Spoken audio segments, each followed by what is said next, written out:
I grew up with a lot of chicken men. No? Historically, nung high school pa ako, we owned the canteen in Cockpit. So I served all famous breeders doon sa canteen namin. So I watched them fight. I watched them how they take care of the chicken. So nagtanong-tanong ako. But Hi guys, again, my name is Prof. Job, and today we have drum roll, Ma'am Jerry Halandoni. The famous Halandoni ng Bacolod. I'm not famous. Ma'am Jerry, can I call you Ma'am Jerry? Sir Jerry. So, paano natuto si Ma'am Jerry magmanok? I grew up with a lot of chicken men. No? Historically, nung high school pa ako, we owned the canteen in Cockpit. So I served all famous breeders doon sa canteen namin. So I watched them fight. I watched them how they take care of the chicken. So nagtanong-tanong ako. But yung pinaka-influence sa akin, yung father-in-law ko, nung nag-partner kami ng pagmamanok, then I took over. Nung 22 years ago, 23 years ago. Sir Jerry, yung sa bunga na yun, ano pangalan mo sa bunga? Don Carlos Montilla, yung sa Taguig. Don Carlos Montilla, Cockpit. Yun ang pinakasikat na sabungan sa buong Pilipinas. Ma'am Jerry, ang both parents ba, both sides, or may lahi ng mananambong? Yeah. You're a pamangkin to the famous Johnny Halandoni. Tama ba? Tito Johnny. Tito Johnny. Tito Johnny.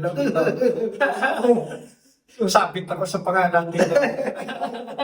So that's the reason why I mean, Mang Johnny is very famous sa paggawa ng... No, not really.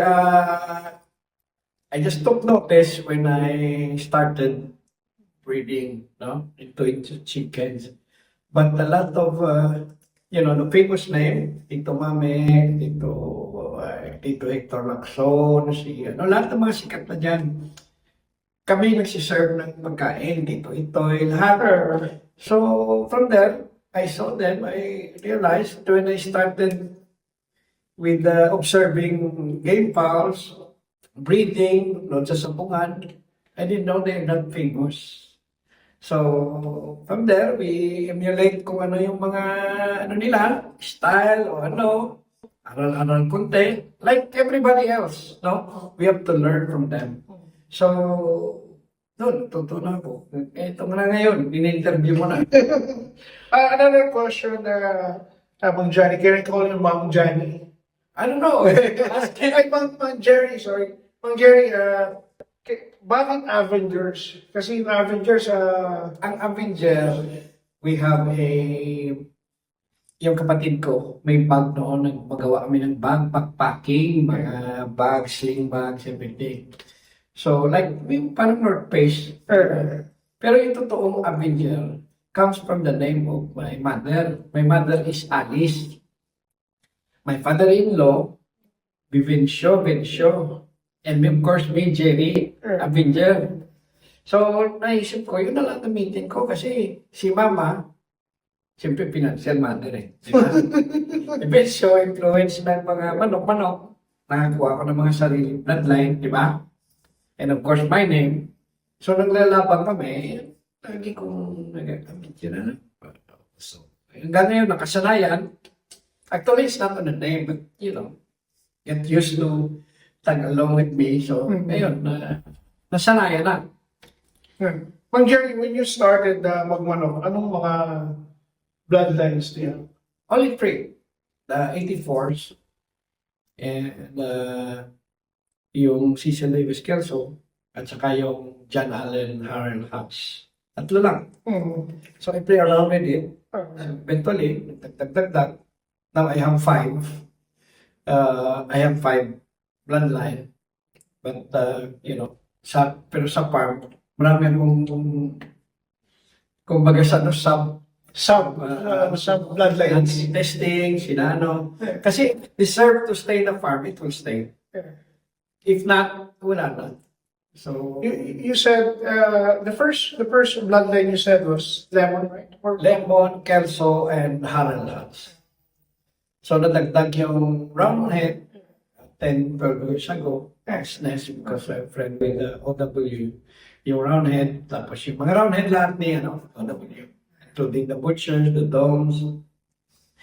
And tapos, yung huli ko na-acquire from a friend of mine, na nakuha kay Jungkook Gray. So, yung matanda na yun, lambong kami, sabi niya, these are very good grays. So,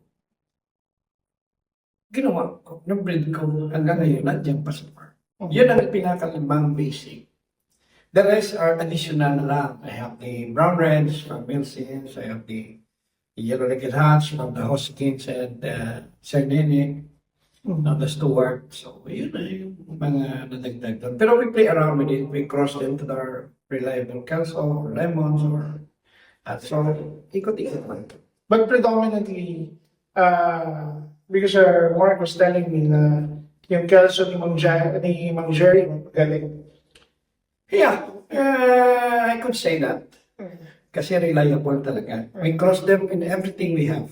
We cross the hats, we cross our round hand.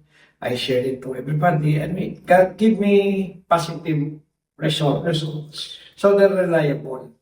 So they haven't been crossed to anything except na pag nilaban, sila lang. So, ikot-ikot lang sila doon. So, kaya hindi sila na, I can say na hindi sila na deteriorate mismo. Like, sometimes you can see that there's an inbreeding depression, pero you can correct that. Madali naman. So earlier in Starbucks, you said you have a bloodline that you acquired back in 1982. Yeah, that's a Cecil Davis. That's the Cecil Davis Yeah, we acquired in the States. kaya kay Cecil Davis. And then recently, actually, ayaw ko sabi ni Mang Jerry that he imported. And the cost of importation alone is 1.3 billion. No. It's not relevant to But nevertheless, we don't brag about it. Yeah. But, we, as a Filipino, alam mo na ang Filipino, pakulit ng isip.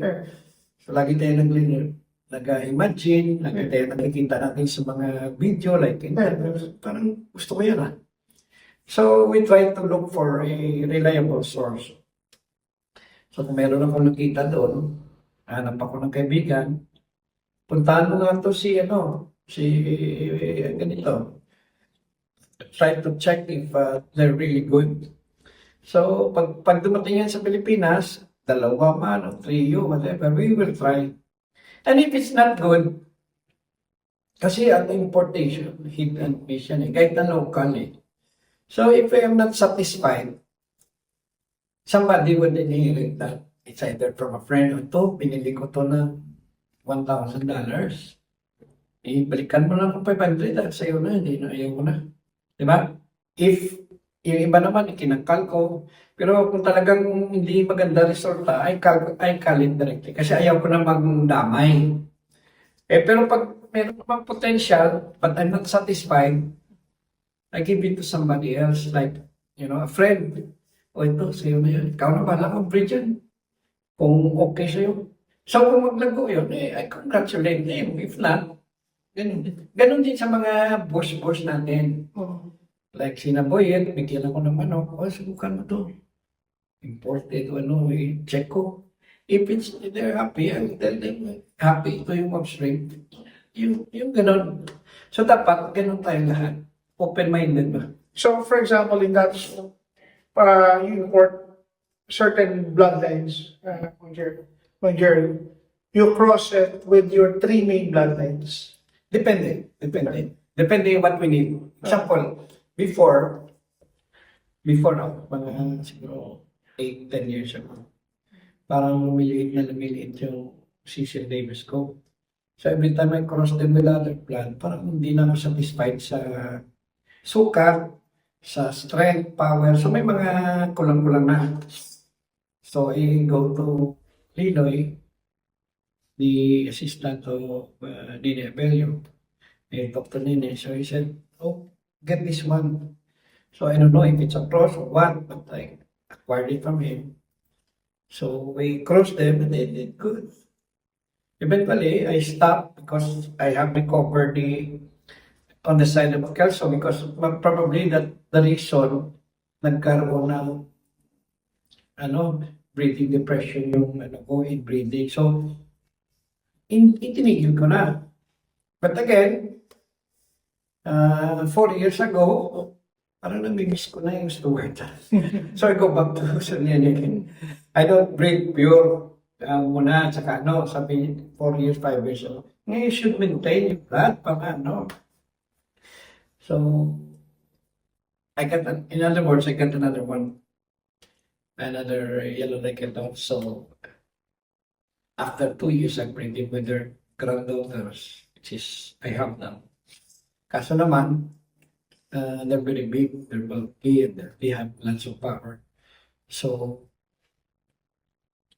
I have a friend in the US. He sent me the steward. That yellow naked dots of Reyes Kings. So I try to, make something out of them. I breed them separately, but I cross them, so I find them. I'm quite happy. Now, another friend of mine, he said that this is Hoskin, the wife of Ray, will gonna stop breeding already. He said, maybe you can get a good one from me from his pair. So there's a pair coming in to support what we have. So I hope Helen sent me the right one. Thanks to Jor and Charles, they facilitate, The importation. the deportation, the acquisition. They're the one who go there because they're friends with Helen. So I hope if I did get the right one, I can cross them with the Huskies, what I have before. If they good, then okay. If not, what will happen? Maybe it will end up in some other firms also. Ganun lang yun.